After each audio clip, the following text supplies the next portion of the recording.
ఎన్నికలకు కేవలం 6 నెలల ముందర టెంకాయ కొడితే దాన్ని మోసం అంటారు. కానీ అధికారంలోకి వచ్చిన 6 నెలలకే టెంకాయ కొడితే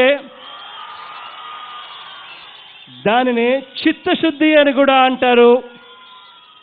ఎన్నికలకు కేవలం 6 నెలల ముందర టెంకాయ కొడితే దాన్ని మోసం అంటారు. కానీ అధికారంలోకి వచ్చిన 6 నెలలకే టెంకాయ కొడితే దానిని చిత్తశుద్ధి అని కూడా అంటారు. ఎన్నికలకు కేవలం 6 నెలల ముందర టెంకాయ కొడితే దాన్ని మోసం అంటారు.